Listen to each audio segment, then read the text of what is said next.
Today's guest had a life-altering NDE in 1983 and other transformative experiences, including surviving a stage 4 cancer diagnosis. Presently, he is a public speaker, author, energetic healer, and woodworker.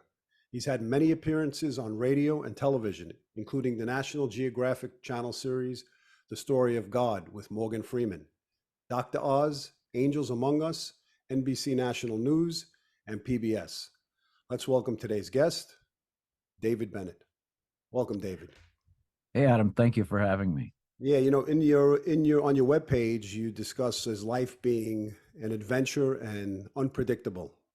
And it certainly is. and you know, and if we look at the path that we go on in life, in some ways, if we take the information that we're given and the experiences we're given, and we turn them into you know, something positive rather than being the victim, you know, we wind up, you know, finding maybe our true purpose in life. And your story itself is very inspiring. And I know we all have a basis or a foundation of where it all begins.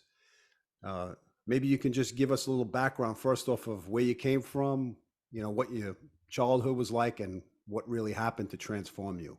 That's a lot. Yeah, I had quite a interesting childhood because my mom was a single mom and was trying to make her way through life. And so she would place me with these different families. She didn't go through a formal foster care. She just kind of did it on her own. She put me in with these different families, and a lot of them were not so great, you know, because of course she didn't have that, you know, that background to be able to vet people. So it just seemed like I was, you know, in one family to the next, to the next, to the next. And eventually, though, when I was about 14, she brought me into her house and with her then husband and kind of a stepfather for me. But it was, you know, it wasn't, it was kind of strange. I didn't feel like I had a family because I was just bounced from one family to another. So I grew up very self-reliant. I trusted in myself because I didn't feel like anybody was really looking out for me. So it was kind of a tough way, you know, because my philosophy at the time was you cut your swath through life and to survive, basically, you know. So it was kind of a rough childhood, but I figured my only way of getting ahead in life was to go get in the service. You know, I had jobs, I tried jobs and this and that and the other thing, but it just didn't seem like I was going anywhere. So I went in the service, and you know, there I had a mentor, Lieutenant Commander Stefan. He was tough on me, let me tell you, but boy, he got me square, you know. And so then, you know, life kind of started to turn around. I still had a really, you know, self-serving kind of philosophy, but and I wasn't the nicest of people because I was, like I said, I was looking out for myself. I really didn't have much empathy for others. So, but, you know, he turned me around, got me squared away to be able to become the chief engineer of a research vessel. And I was pretty successful and pretty happy with myself. Yeah, you know, we go through, you know, certain challenges in with our families as being like the greatest opposition, but also the greatest teachers for our growth. And many times people, especially I can revert to myself growing up in a little bit of a trauma situation, and I guess becoming self-centered and more aggressive or more agitated through those experiences. And I certainly had no connection to any type of formal spirituality, let alone a sense of religion. Did you have any sense of connection to spirituality or religion? Well, you know, all these families that I was kind of thrown in with had different religious beliefs, but I didn't really see where it was benefiting any of them. So I didn't adopt any of their belief systems. But when my mom pulled me out into Arizona, I fell in with, because I was a long-haired hippie kid in a cowboy town, and so I fell in with the Indian kids, and some of their mothers and grandmothers kind of saw the dysfunction in my life and kind of pulled me aside and tried to teach me some just basic native spirituality. And that resonated with me. But then, hey, you're 14, 15, 16, you gotta grow up, you gotta start a life, right? And so I kind of put that stuff aside. So you go through these, I guess, transformative states as you're getting older, but you have specific transformative incidents that take place. And I don't know the time frame from the military, when you left the military, until 1983, where you became a commercial diver, as you say, or Right. maybe you could explain to the audience that profound moment where things shifted for you. Well, it was when I died.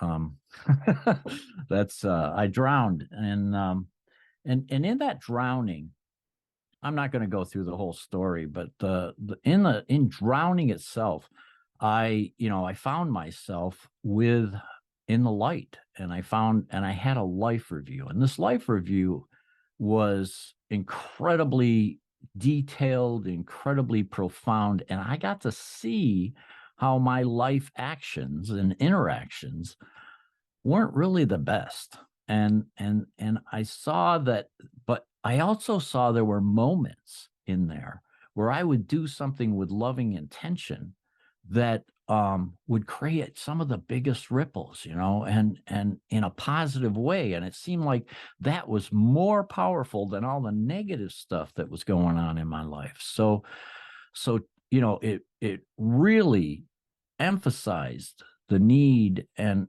there was another aspect in the afterlife of this overwhelming understanding of how love permeates everything, and that it's a part of us and it's there for us all the time, and that we're just kind of numb to the fact, when we're in this physical reality, we're numb to the fact that there's this unbelievable presence of love that's available to us.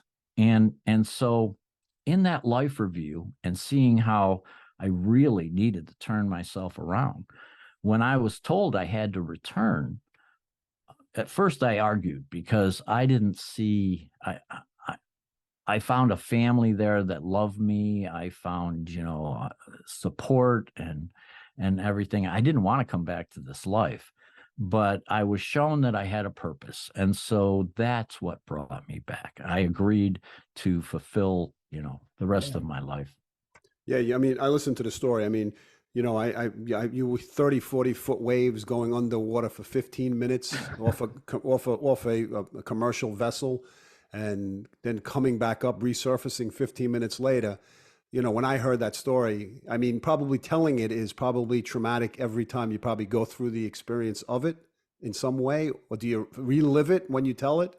Yeah, you do actually. And in fact, you can't talk about going into the light without touching it. And I feel it in my heart. It feels like my heart just opens up and I'm there in that light again. Right, And so it's very emotional. Yeah, right. it's very emotional. And when I talk about meeting my soul family, that's because they were welcoming me home, and even just it it it just really gets very emotional, just talking about them, and how they supported me, and how they helped me through the life review. And actually I got to see some aspects of my future in that life review.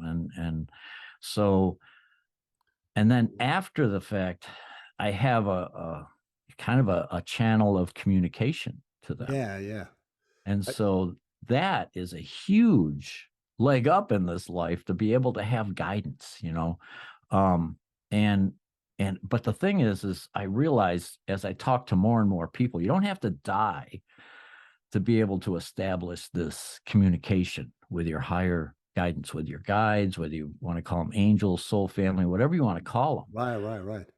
They're there, and they're there to help us, but a lot of times we walk through life and we're just unaware. We're just unaware that we have this available to us.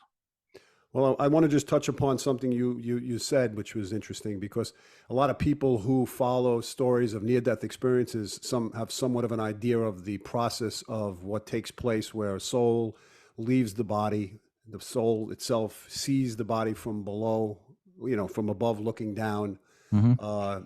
having a feeling of like that you're out of in this space as you experienced, and then you go to a place. Some people see they're in the heavens. They see stars. They see planets. They see beings. They see people who support them. From many of the people that I've interviewed, and I've heard it from your story as well. And then as you speak about a life review, like what you did right, and for the people that you harmed in some way, how they felt through their own eyes, and what you felt. Okay. With that said, you made an important statement where you said not everybody has to have a near-death experience in order to be awoken. But yet, the people who do have near-death experiences have some profound connection to spirit that they bring back with them, and they also bring back certain gifts along the way, in my experience of communicating with people who've had this. So do you think you weren't on the correct path for this to have happened to you? What do you speak? What's your inner voice when you have this dialogue you have with yourself?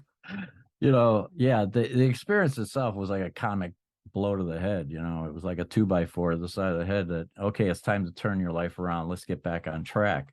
And I've had multiple spiritually transformative experiences since that kind of, it's like, oh, I've gone a little bit off of my course. And so it's like a course correction to bring me back to my center a little bit.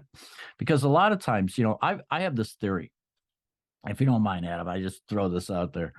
I have this theory that, in life, a lot of times our focus is like a pendulum. All right. It swings back and forth. Okay. And the apexes of the pendulum is one side is spiritual and the other side is our just human physical reality. And so a lot of times our pendulum swings back and forth, and it's normal and healthy to have just a normal swing. What's unhealthy is when it gets erratic and it swings really hard to one, to the physical side, or really hard to the spiritual side. That's when it's not really in our best interest. But to have a gentle swing back and forth between so that we can deal with what we have to deal with in life, but also nurture that spiritual side of us that can help us, empower us, and bring us a more fruitful life.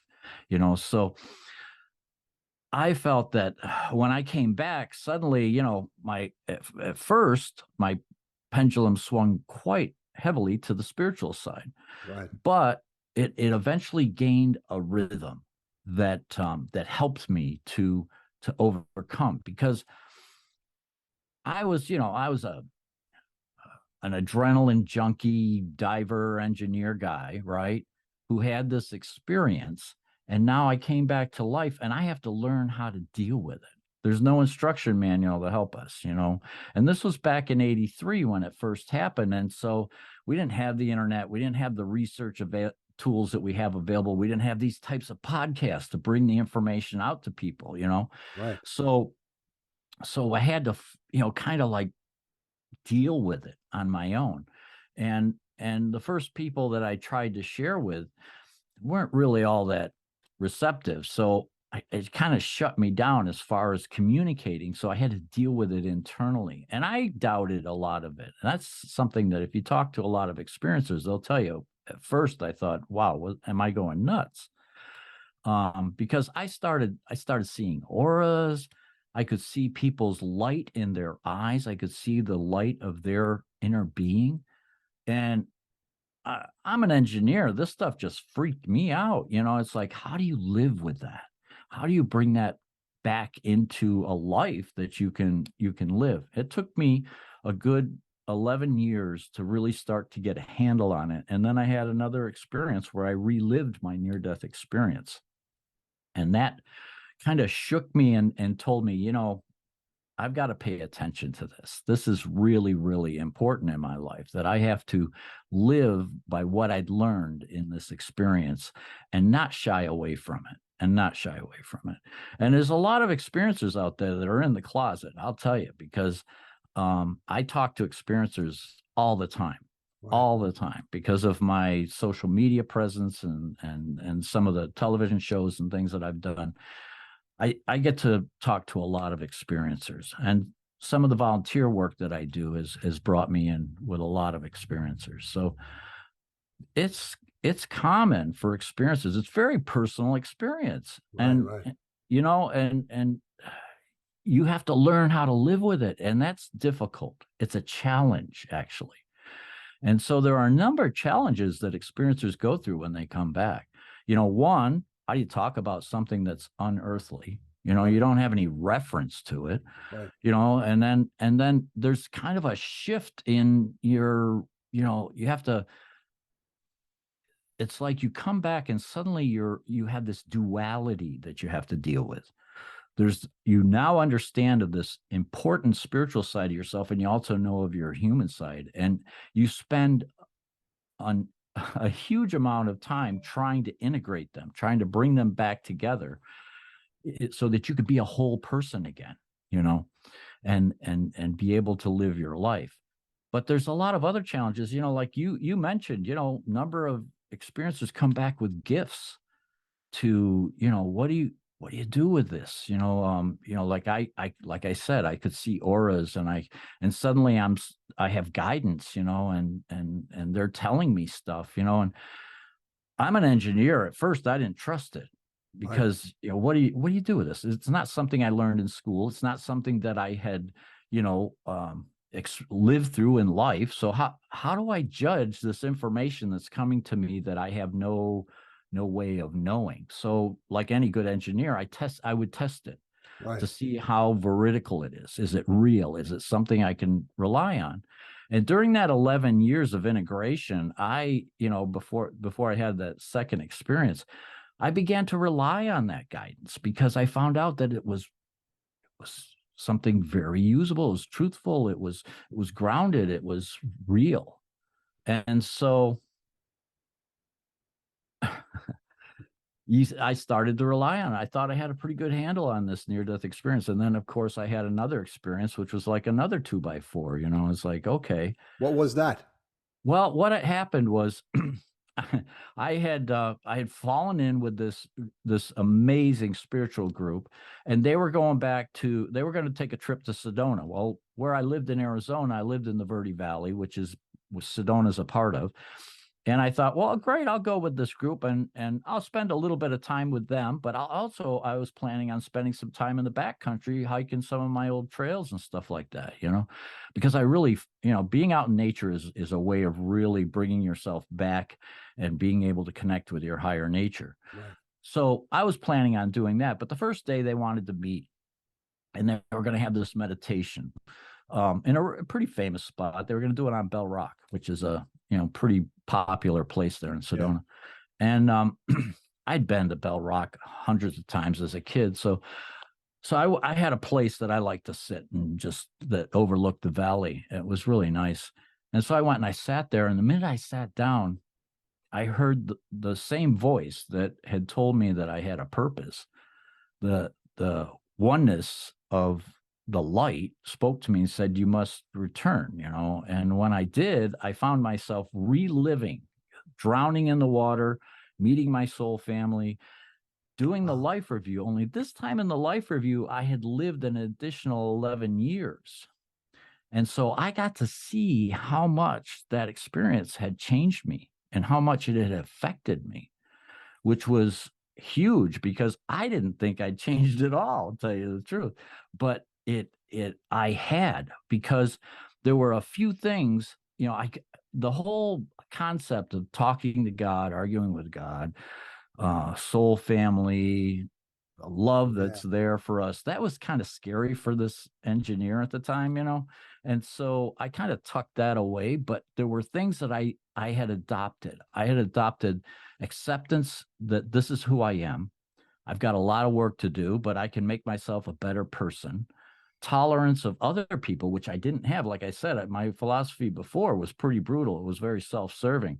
So, tolerance for others. And then truth. I realized truth was this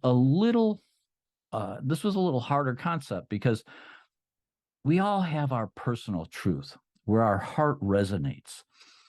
And we recognize that truth. Okay.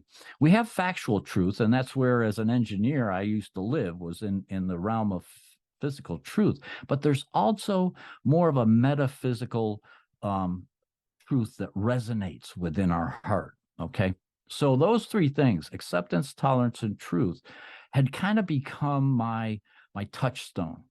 They became my ideal, my guiding star through that 11 years of just being kind of isolated with my experience and not sharing it. Right, right. And so in that second life review, I saw how much just that acceptance, tolerance, and truth, adding that into my life, how it had changed me. Of course, the guidance, that was there too. And then the guidance, after the second experience, it took another level too. It now I hear spirit. It's not just downloads of information and knowings. Now my soul family actually communicate with me. So yeah, I just wanted to stop you there, because when you say acceptance, tolerance, did you use the words in situations where you were in situations where you needed acceptance and tolerance, or did you just hear those words, or how did you use it in terms of interacting with individuals that it was necessary? Yeah. You know, uh, in the life review, you can't help but see how you interact with other people, and the effects that it has on other people. So when I came back, I didn't use those words, acceptance, tolerance, and truth. It wasn't until I got further down the road that I understood what it was that I was dealing with. Okay. But because when you first come back, you're still the same person you were. It takes time to integrate these concepts and time to bring them into who you are, And so when I was interacting, like, I was one of those guys, I was one of those in your face kind of people, we'd be nose to nose having a conversation. Right, right. And after the experience, old habits, I'd start to get into, and then I'd realize, and then I'd step back, I'd take a breath, I'd step back, and I'd realize, whoa, that's that old me that I don't want to be, Yeah, yeah, yeah. you know? But there was probably a connection from spirit that was reminding Yes. you Yes. energetically. It was, yeah, you'd get that Pulled you flash. back. Yeah, you get that flash of knowing, whoa, this is an example. Here's an opportunity to practice what you've learned. Uh-huh. Yeah. Yeah, very interesting. Very interesting. Yeah, I mean, each person is on their own path, but then you're guided to have certain experiences that lead you to an ultimate goal of then wrapping everything up together and say, oh, this is why this happened and this is why that happened, and now here's my purpose.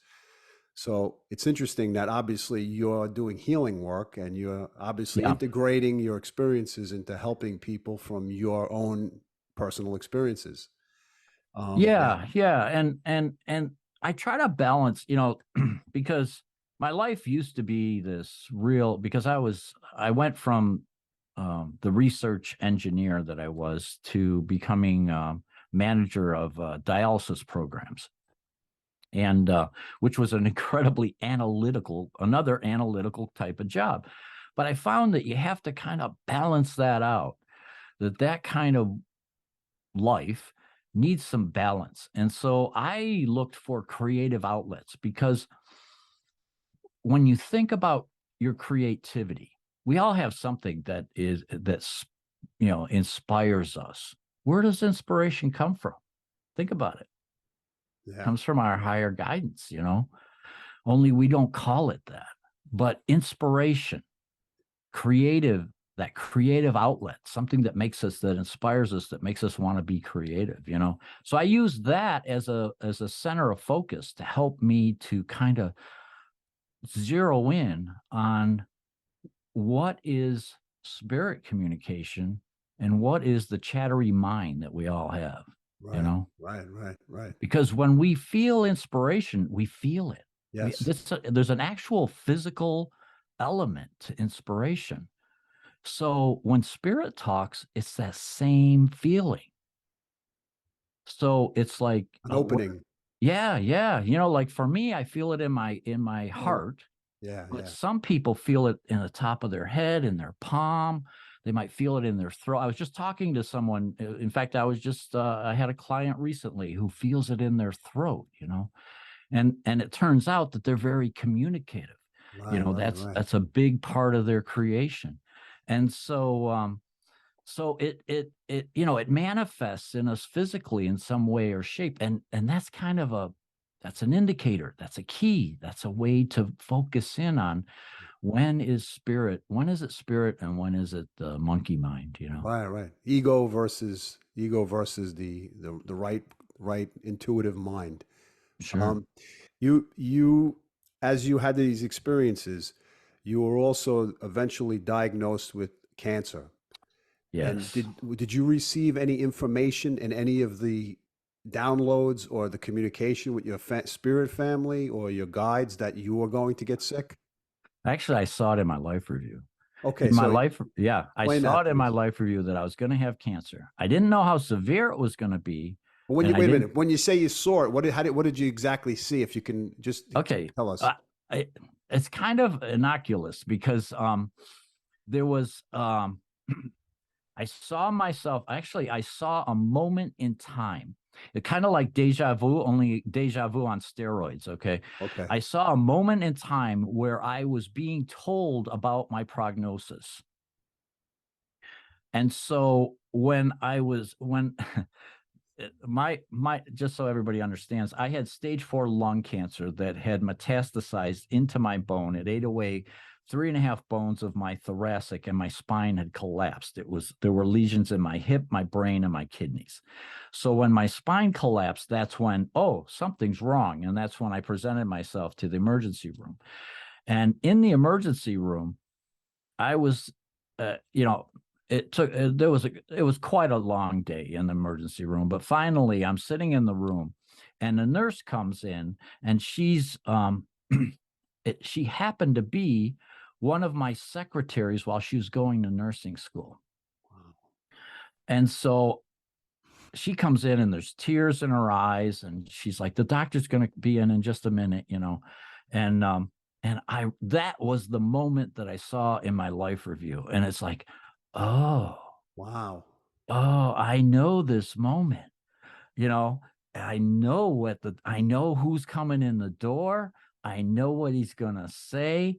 And so he came in the door, and he started hemming and hawing because, you know, here at the time I was assistant director of one of the dialysis programs in this hospital, you know.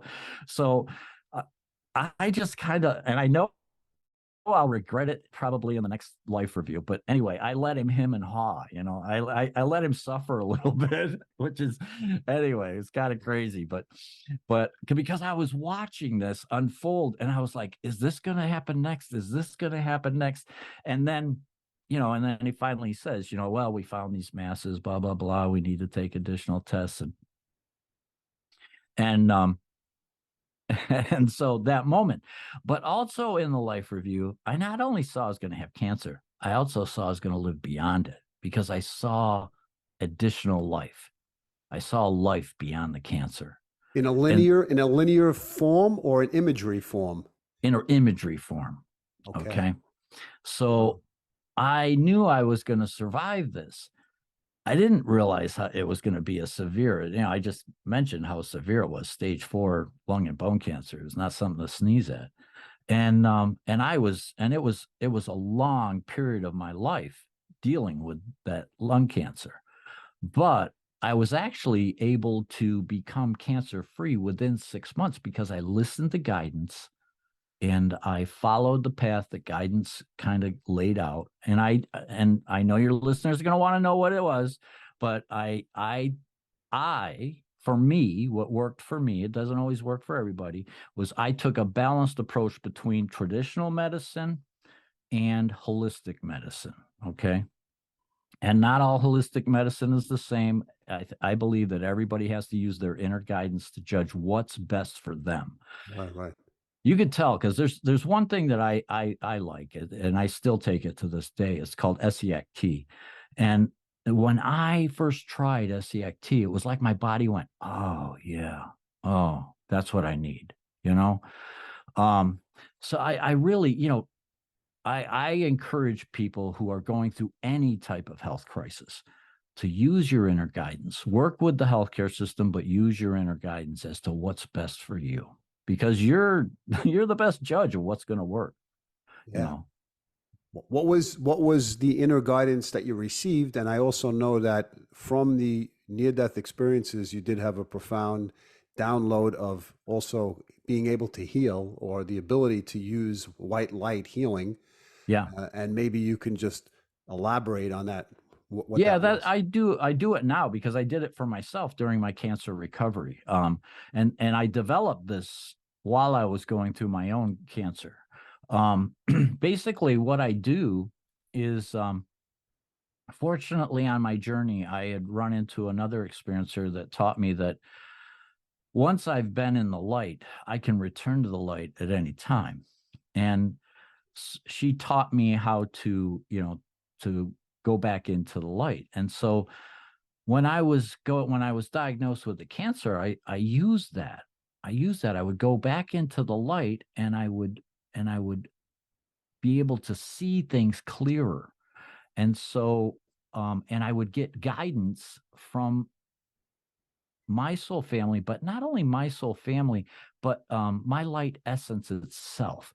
So let me explain that a little bit. Yeah, yeah.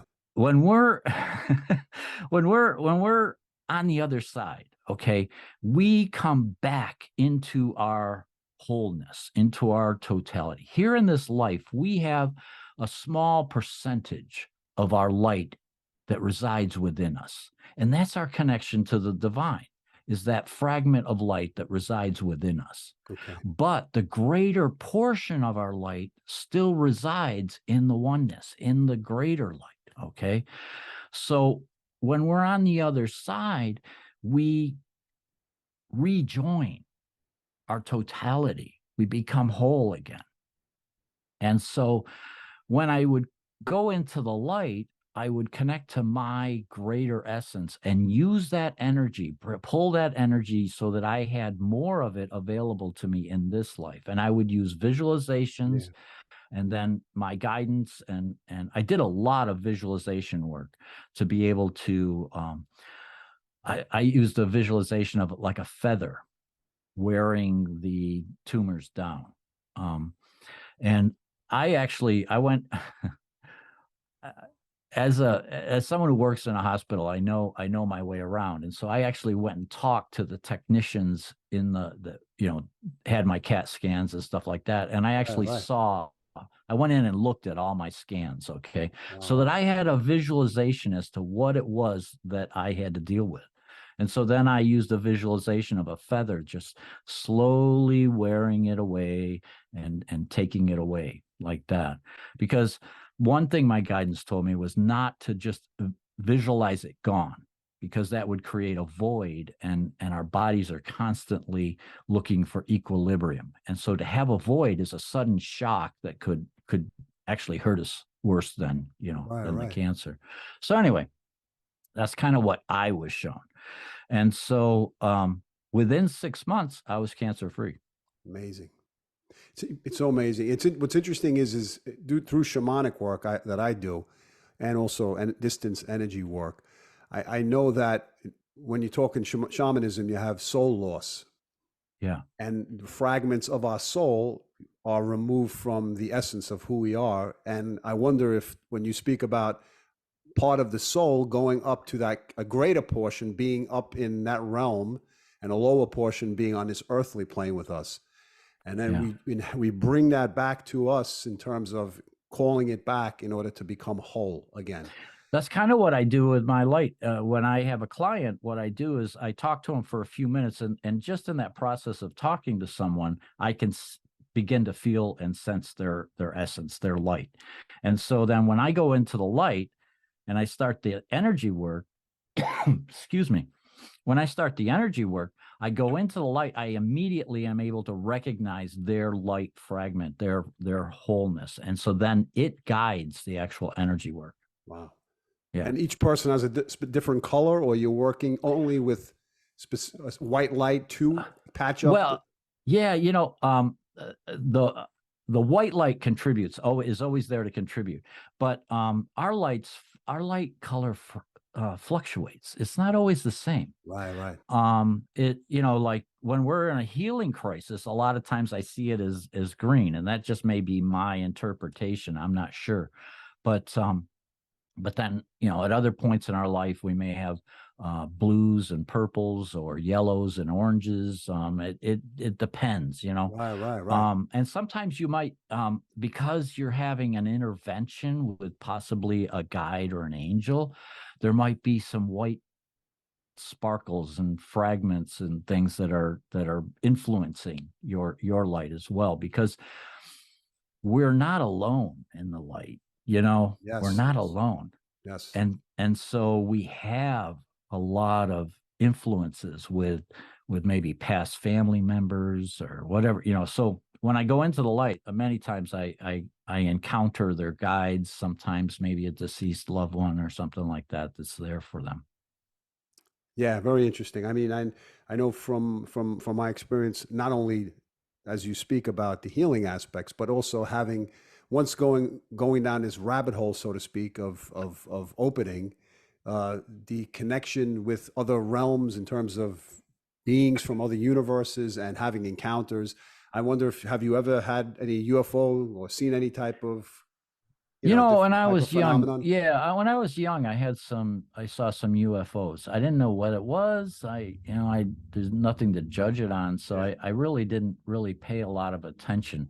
But it's interesting since I've been working with a lot of experiencers, I've run into people that have had some intense UFO experiences. And I haven't myself since Right. my experience, but um, sorry, all this talking has got me coughing a little bit. Sorry.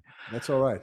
The but you know, I don't discount anything Right. anymore because you can't have an experience like this that's otherworldly and then and then shut it down. You just can't. So you have to be. That's part of acceptance too, right? Acceptance, knowledge, truth. Absolutely. Uh, is allowing people their space, and if they've and I see how they have actually grown positively. Even I've run into two people that were abductees, Right. and in the long run, not the short run, but in the long run, they've benefited from it. Yeah. I want to get into your book in a second. I just wanted to just go back a little bit. When you receive information from spirit, is it in a dream state, or is it not? Is it during a daytime daydream, or is it a message that you're asking for, or you just hear a download that comes in and guides you? It comes in a lot of different ways, Yeah. So Adam. It's not one cookie cutter way for me anyway. right. I hear spirit. Okay. Um, I do get visualizations. I do have. I'm not so. I probably would be a lot better with my dreams if I journaled and I Right. paid more attention. But Right. spirit has gotten kind of a direct line to me, so I don't. They kind of leave me alone in the dream state, because I get direct visualizations. I hear them. They speak to me. We have conversations. In fact, part of my morning routine is I have and that's part of what my podcast is all about, is contemplative living, where you commune with your higher guidance, Right. and Right. that's what my YouTube channel is all about, Right. is developing communication and contemplative living, you know. I mean, I access the Akashic records, and I know for myself when I access them, there are times that my ego gets in the way when I'm doing a reading for myself. As you mentioned before, the pendulum swinging back and forth into a polarized state of believing, not believing, and can't Yeah. believing. Can't believe that that could really be. But then you get confirmation for people who do a reading for yourself, for me, Right. which confirms the information that you get. So it's such an interesting phenomenon to hear voice. The fact that you had these experiences. What do you think Spirit chose you? That's a great question. I asked myself that quite a bit. I think well, Yeah, the whole thing about purpose, and it's kind of funny because I thought because there's a great purpose that we all share, and that's to get in touch with our own higher consciousness. That's a universal purpose that we all right, share. But we also have a lot of everyday kind of purposes where suddenly we learn something synchronistically crosses our path. And then all of a sudden someone comes along who needs that information, that's our those are a lot of our purposes.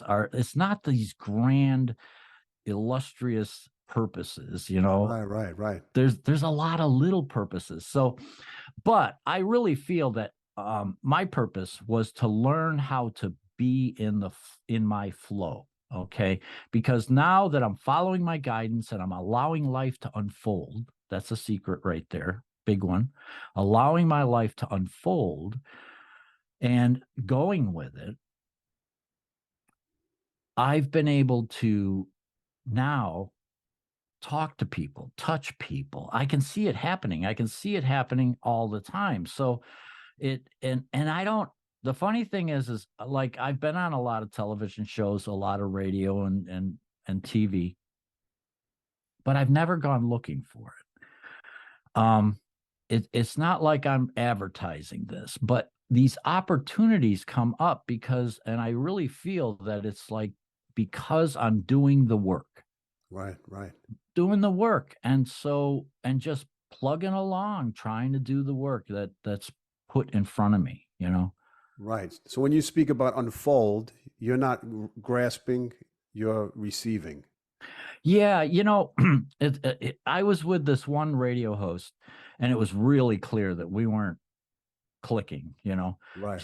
It was right after the book was published, and the promoters send out these sheets. Here's 12 questions to ask me on air and stuff, and they always have a wrap up question.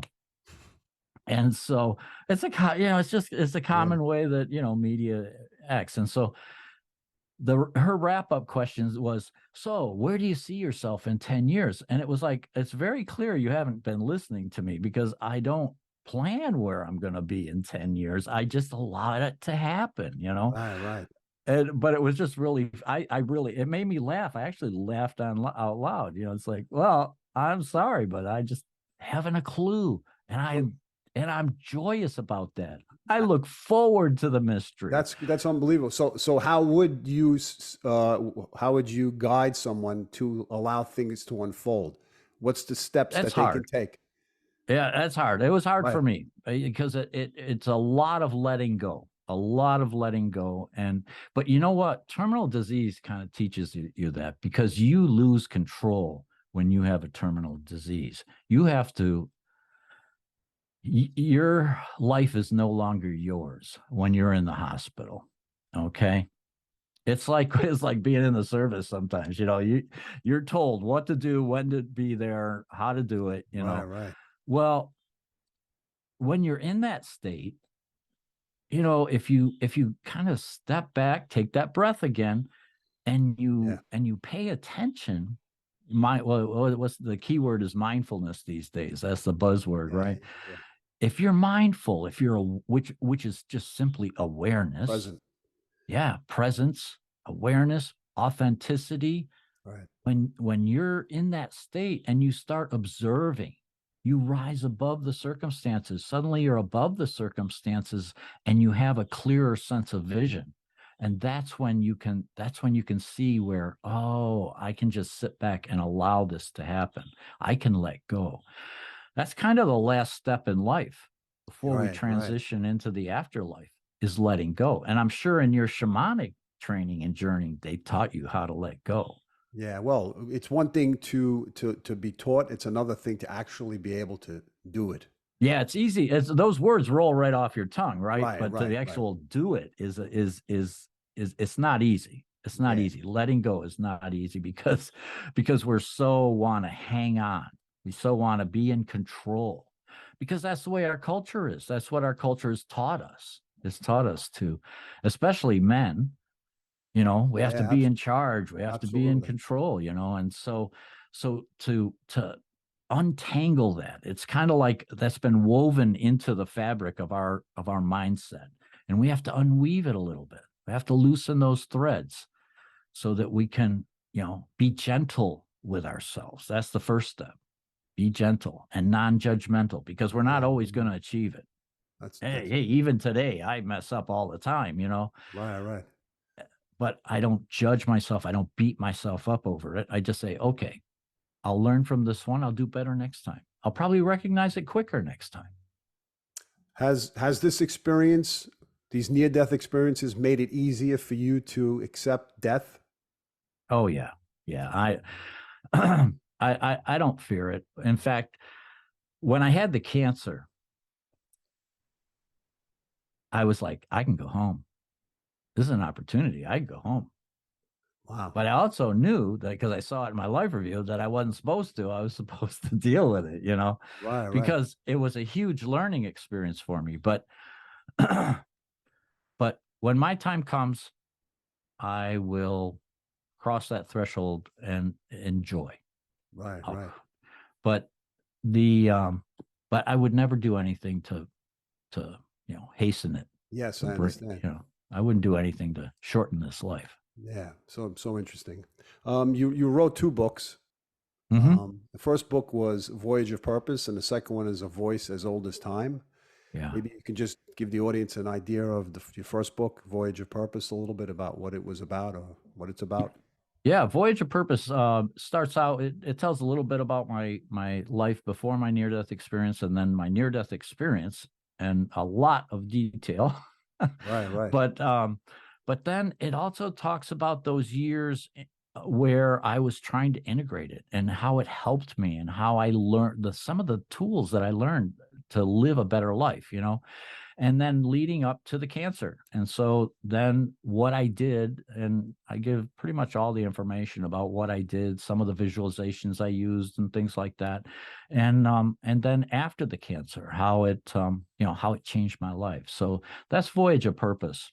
Okay, and The the second second book? book, A Voice as Old as Time, is is a book of, there's 44 chapters, and they're all dedicated to different aspects of spiritual growth. And so in each chapter, there are 4 contemplations that you can use to focus during a meditative state. So this is kind of like, okay, take meditation. If you've practiced meditation, you do your breath exercises, you find that stillness, then you introduce the contemplation.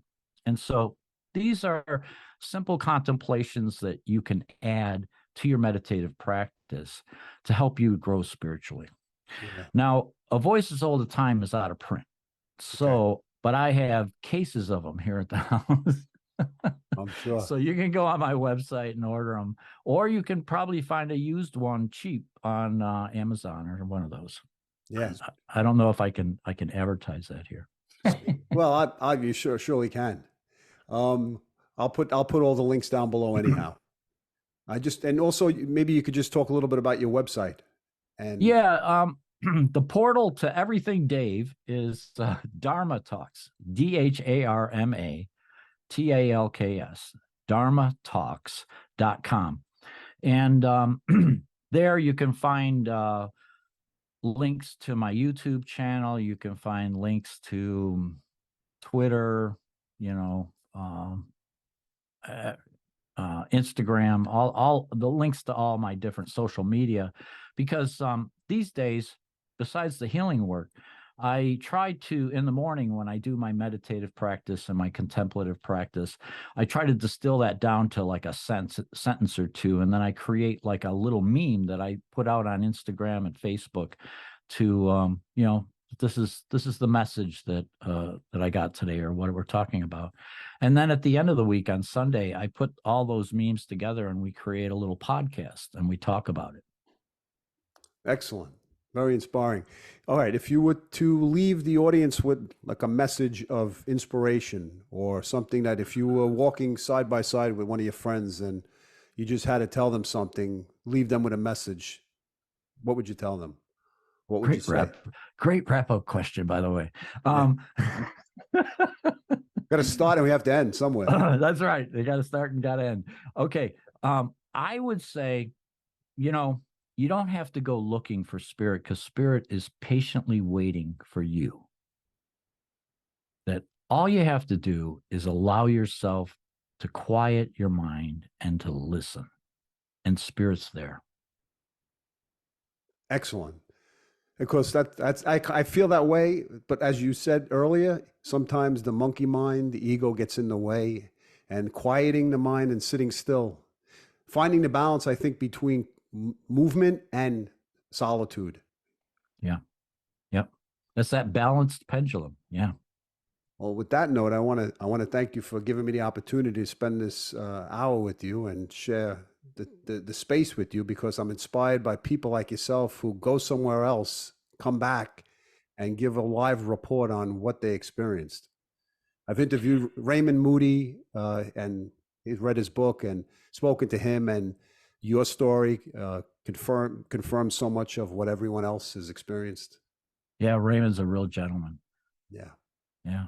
Thank you for doing this work, because the more this information goes out, the more it helps other experiencers, and not just near-death experience, but people that have had, spiritual experiences.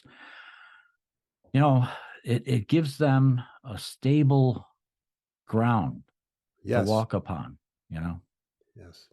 Well, I will, again, thank you so much. And I will put all your information down below in the description, and hopefully the audience will get in contact with you. And if they do, that is one thing. Secondly, they can be inspired by who you are, which is very inspiring to me. So thank you.